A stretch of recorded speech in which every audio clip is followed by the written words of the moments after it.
Good evening and welcome to NTD News. I'm Stephanie Cox. Here are today's top stories. House Judiciary Chairman Jim Jordan issues a new subpoena related to former President Trump's indictment. He's asking for an appearance from a former Manhattan prosecutor who pushed to indict Trump. We'll tell you what the GOP is looking for as they probe this unprecedented legal case against the former president.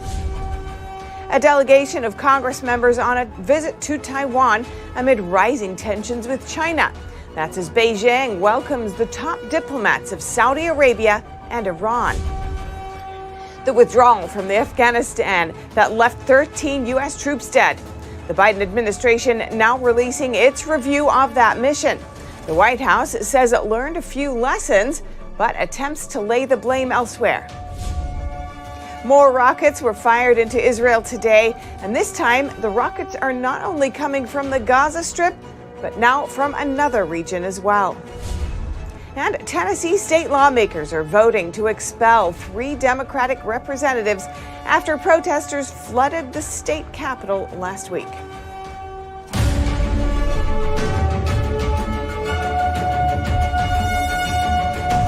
A new subpoena related to Trump's indictment is served. House Judiciary Chairman Jim Jordan this afternoon formally asked for an appearance from a former Manhattan prosecutor. That prosecutor pushed for an indictment against former President Trump and even wrote a book titled People versus Donald Trump. NTD's Melina Weisskopf has more. Mark Pomerantz is the former New York County Special Assistant District Attorney. He served under District Attorney Alvin Bragg, who's now leading Trump's indictment proceedings. Bragg told Pomerantz not to cooperate with previous requests from House Republicans. But in his subpoena, Congressman Jordan points out that Pomerantz has already discussed many topics the committee is interested in looking at via public interviews and in his book. When Pomerantz served under Bragg, he led an investigation into Trump's finances, but he resigned in February of 2022 due to Bragg's initial unwillingness to pursue a criminal case. Jordan accuses Pomerantz of putting political pressure on Bragg to bring charges against Trump. In his subpoena, Jordan writes that Congress's role is to use oversight to prevent political prosecutions because he says if state or local prosecutors are able to engage in politically motivated prosecutions of presidents, it could have profound impacts on how presidents exercise their powers. Jordan gives this example. The president could choose to avoid taking action he believes to be in the national interest because it would negatively impact New York City, for example, for fear that he would be subject to a retaliatory prosecution in New York City. The subpoena directs Pomerantz to appear before the committee on April 20th. Robert F. Kennedy Jr., nephew of the 35th President John F. Kennedy, is joining the 2024 race for president. Kennedy is known to oppose many policies of the current administration, particularly those related to COVID-19. However, he is running as a Democrat. He's the second Democratic Party candidate, joining Marianne Williamson, a best-selling author and political activist. President Biden is also expected to announce his run for a second term soon. According to a new CNN poll, though, just 1/3 of Americans say Biden deserves to be reelected. Meanwhile, the Republican race field includes former President Trump, former U.S. Ambassador to the United States Nikki Haley, Arkansas Governor Asa Hutchinson, and entrepreneur Vivek Ramaswamy. Florida Governor Ron DeSantis is widely expected to enter the growing field of Republicans as well. And a delegation of American lawmakers landing in Taiwan today. Chinese officials are criticizing the visit. The delegation's leader says the CCP even tried intimidating the American lawmakers. But we're not going to let this intimidation, get to us. We all received the sort of threatening texts. There was talk about a Chinese escorting in the air, but that's just really intimidation, saber-rattling. That was Texas House Representative Michael McCall, chairman of the House Foreign Affairs Committee. He's leading the bipartisan group of 8 other lawmakers on a 3-day visit to Taiwan. The Chinese Communist Party, or CCP, repeatedly threatened the U.S. for maintaining its ties with the island nation. China claims Taiwan is part of its own, even though the CCP never controlled it. Being here, I think, sends a signal to the Chinese Communist Party that the United States supports Taiwan, and that we're going to harden Taiwan, and we want them to think twice about invading Taiwan. The delegation is scheduled to meet with Taiwan's president on Saturday. Meet with President Tsai, talk about weapons systems that I sign off on, going into Taiwan to harden Taiwan, and are they prepared? Do we have enough deterrence to stop, aggression coming from Communist China? Just a day ago, Taiwan's president visited California and met with House Speaker Kevin McCarthy. The meeting gained bipartisan support. House Representative Nancy Pelosi said that the meeting between President Tsai of Taiwan and Speaker McCarthy is to be commended for its leadership, its bipartisan participation, and its distinguished and historic venue. Reporting by Arian Pastar, NTD News. And changing dynamics in the Middle East. Iran and Saudi Arabia will be resuming diplomatic ties. The foreign ministers of the two countries met in China today for talks. The foreign ministers of Iran and Saudi Arabia met in Beijing on Thursday for the first time in more than 7 years. The two countries said in a joint statement they would launch arrangements to reopen embassies and consulates within the next 2 months. Saudi Arabia and Iran are longtime regional rivals in the Middle East. In 2016, Saudi Arabia broke ties with Iran after protesters invaded Saudi diplomatic posts there. But relations have changed after China brokered a deal between the two countries last month.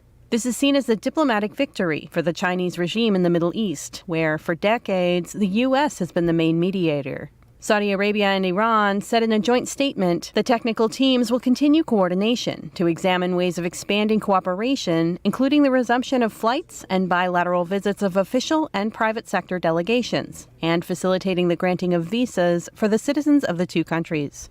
In recent years, the Chinese regime has been trying to position itself as a leader and mediator on the world stage. Chinese regime leader Xi Jinping discussed the war in Ukraine with French President Emmanuel Macron and European Commission President Ursula von der Leyen during their meeting in Beijing on Thursday. Xi said peace talks on Ukraine should resume, and Macron said he believes China can help bring peace in the conflict between Russia and Ukraine. Reporting by Allison Lee, NTD News. And sounding the alarm on China's ambitions to usurp the U.S., former President Trump stepping up his assertions, saying on Truth Social that he believes the regime is trying to displace the U.S. dollar as the world's reserve currency. And he says that could happen with Biden in the White House, and warned that it would reduce the U.S. to a secondary world power. Earlier today, I spoke with economist Daniel Lacaille from Tressis Hedge Fund for his thoughts on the current moment. Daniel Lacaille, welcome to our show. Thanks for coming on again. Thank you so much for inviting me. Now, former President Trump and others have warned that China is trying to displace the U.S. dollar as the world's reserve currency. China, Russia, and other nations have recently made moves to reduce their use of the U.S. dollar. What's your take on it? Is this underway? There certainly is some form of agreement between Russia, China, India, Brazil, possibly, to try to use more their local currency, their domestic currency, in their international transactions. And that is absolutely correct. But the likelihood of the US dollar losing its world reserve status is very, very far-fetched right now, even with these moves. These moves are marginal in any case. We need to start from a very important premise, is that the Russian ruble, the Chinese yuan, are currencies that have capital controls. Therefore, it is very difficult for any currency, no, it's not very difficult, it is impossible for any currency that has capital controls to be a world reserve currency. Our viewers may understand it perfectly. If you don't know if you will be able to use your own funds the way you want them, any way you want them, at any time you want them, it's impossible that you decide to conduct your international transactions in such a currency. No? So That is one big caveat. The other big caveat is that to have a world reserve currency is not just a question of having a strong political will or some strong alliances. It is about having the confidence from local and international investors. And so far, at least, it is very difficult to believe that global international investors are going to want to originate foreign transactions, originate lending, finance global investments in Russian rubles or Chinese yuan, when, for example, the Chinese yuan is a perfectly fine currency, but it does not trade. But the U.S. dollar's share in foreign reserves has been shrinking. So what do you think has set that in motion?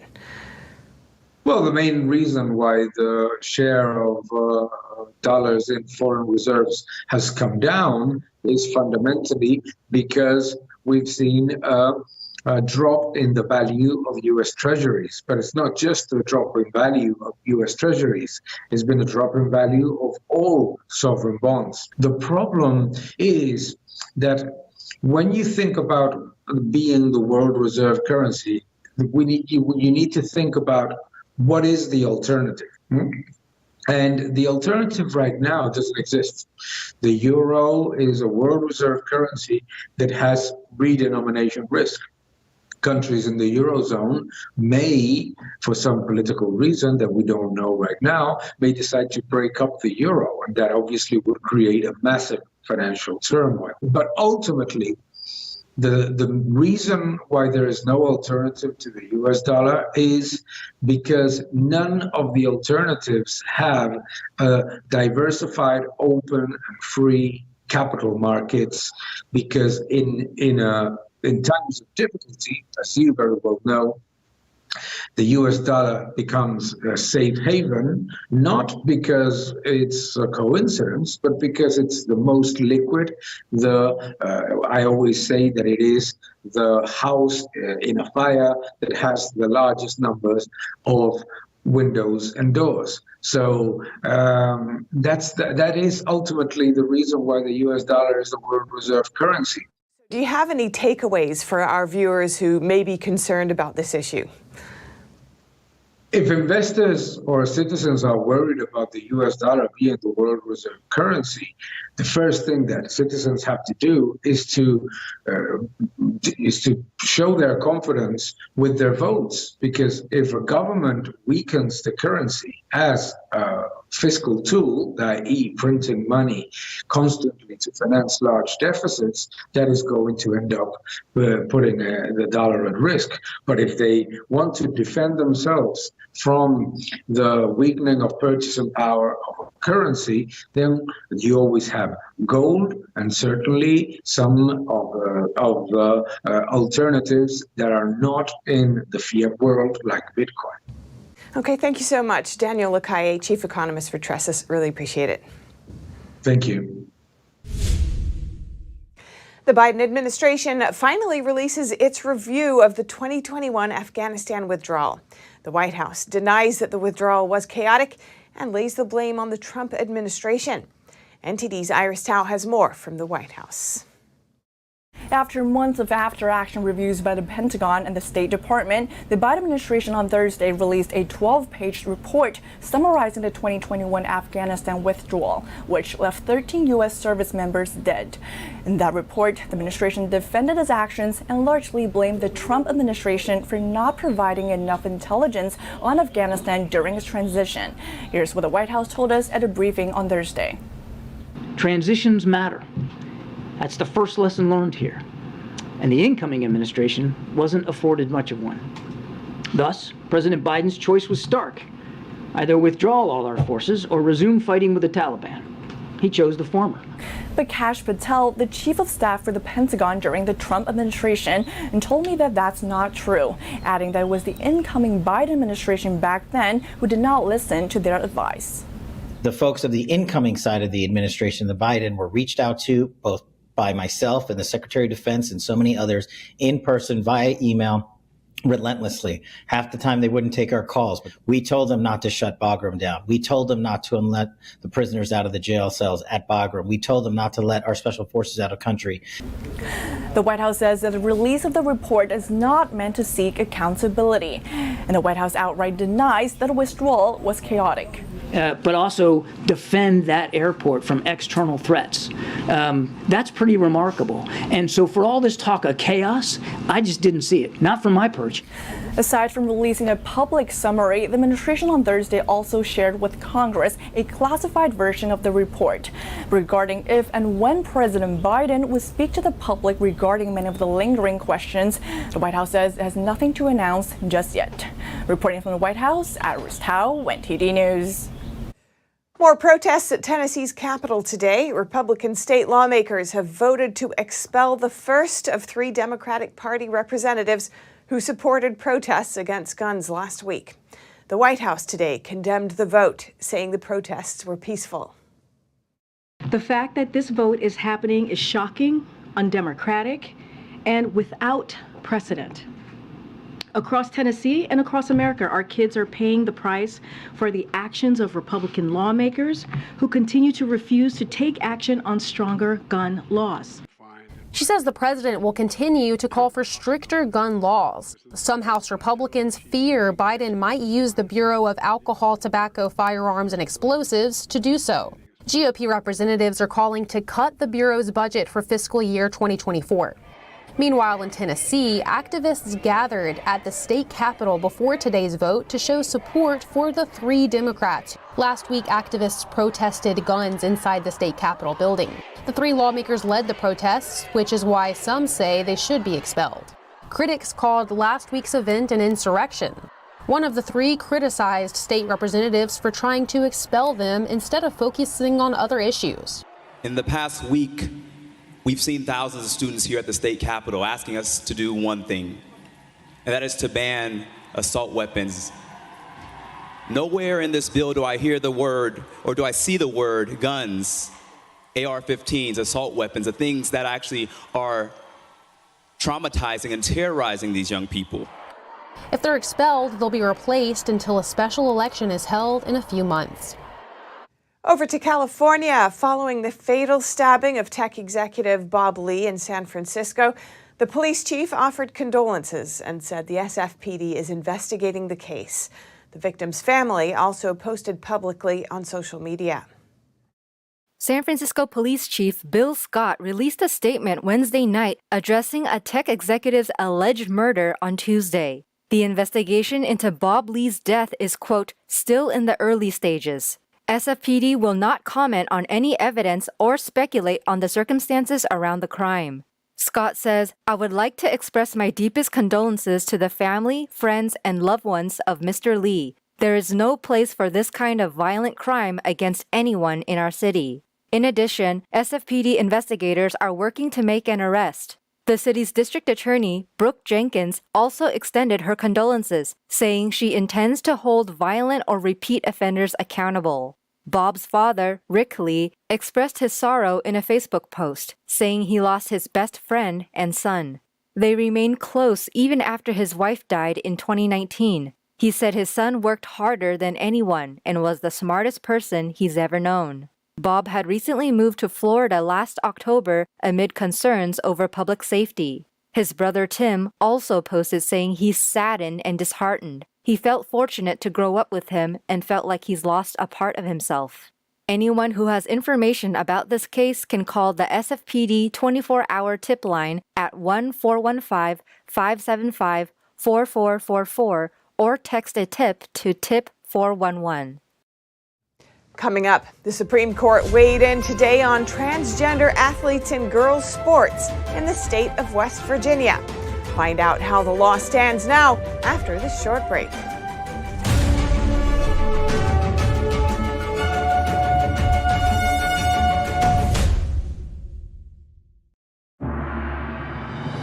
More than just beautiful dance. It's a touch of the divine. More than just legends. It's the beautiful culture and wisdom of China before communism.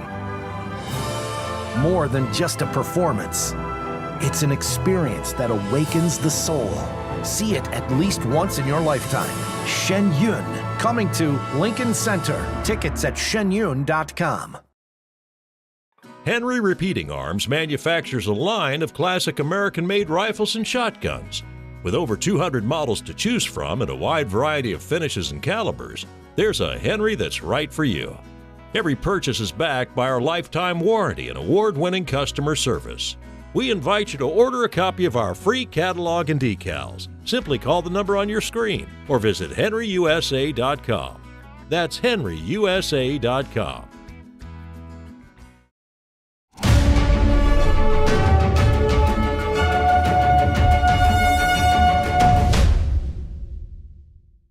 Israeli police detained hundreds of Palestinians who tried to barricade themselves inside a mosque.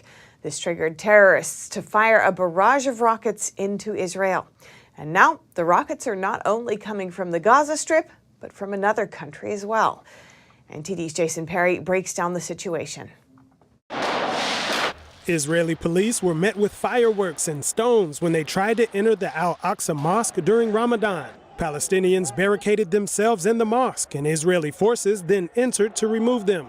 The Waqf, which is a Jordanian-appointed organization that manages affairs at the Al-Aqsa Mosque, said Israeli police used stun grenades and fired rubber bullets to try to evacuate the building.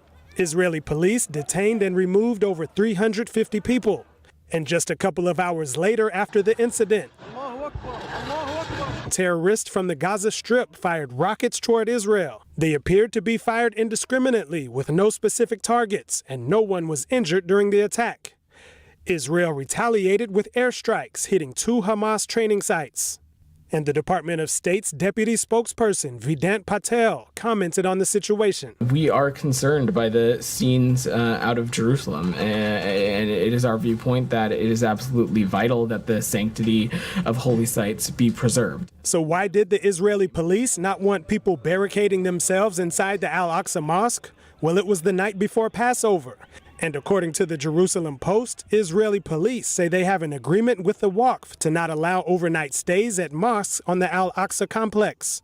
The Al-Aqsa compound contains Islam's third holiest site. It also hosts Judaism's most sacred site, known as Temple Mount. Israeli police have said that Palestinians who tried to stay overnight in the past were planning to attack Jewish visitors at the site during morning visiting hours. And the next attack on Israel was launched from another country. On Thursday, a barrage of 34 rockets were fired from Lebanon into northern Israel, according to Israeli Defense Forces. And of the 34 rockets, 25 were intercepted in the air, while 5 landed on Israeli territory. The location of the other 4 rockets is still under investigation. Reports say one Israeli was injured by shrapnel and another was injured on her way to a shelter. Jason Perry, NTD News. The Supreme Court today denied West Virginia's request to let it fully enforce a state law that bans transgender athletes from women's and girls' public school sports teams. In an unsigned order, the court denied West Virginia Attorney General Patrick Morrisey's emergency request to let the state enforce the 2021 law. Justices Samuel Alito and Clarence Thomas dissented, saying they would have granted the request. Earlier this year, a lower federal court ordered the state to temporarily halt the ban against Becky Pepper Jackson, a 12-year-old transgender athlete who sued the state over the law shortly after its passage. Pepper Jackson has been able to compete as a result of the lower court's injunction and can now continue to do so following the Supreme Court's decision to deny the emergency request. And for more sports news, here's NTD's Dave Martin. Thank you, Steph. The Masters kicked off this morning with round 1, and that included 5-time champion Tiger Woods playing in just his second tournament of the year. The 47-year-old got off to a rough start with bogeys on 3 of his first 7 holes, but then rallied with back-to-back birdies on the back 9 and finished with a 2-over par 74. Meanwhile, the early leader was Victor Hovland from Norway, who finished 7 under. The second round will continue tomorrow. And in sports memorabilia news, a Babe Ruth bat from 1921 sold for a record price of $1.85 million Wednesday. The bat was known as the Polo Grounds bat, named after the stadium he and the Yankees played their home games in that year before moving to Yankee Stadium. Ruth hit 59 home runs that season, breaking his own record he set just the year before. The bat was previously purchased in 2018 for just $400,000, but after being photo matched by an expert to a picture taken during the 1921 season, its value quadrupled. Now, while most bats in today's game weigh around 32 ounces, Ruth's century-old lumber checks in at a hefty 45 ounces. And for your sports viewing schedule tonight, the NBA has 5 games on, featuring a Nuggets-Suns clash. Denver may have clinched the top spot in the West, but the star-studded Suns are finally healthy and are on a roll, having won now 6 in a row. And in baseball, because of day games and numerous weather postponements, just 2 games on tonight, but that includes the Atlanta Braves, who have the second-best record on this young season, hosting the World Series hopeful San Diego Padres. And finally, for your hockey fans, big night in the NHL. 28 of the league's 32 teams are in action, including the Vegas Golden Knights, who now lead the hard-charging Edmonton Oilers by just a point for the top spot in the West. They host the third-place LA Kings. And that's it for your sports news today. Steph, over to you. Thanks, Dave. And that's all for today's news. Thanks for tuning in. I'm Stephanie Cox. Good night.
Thanks for watching us on YouTube. Did you know YouTube only keeps selected videos on its platform? So if you want to make sure you get the full picture, just subscribe to our newsletter.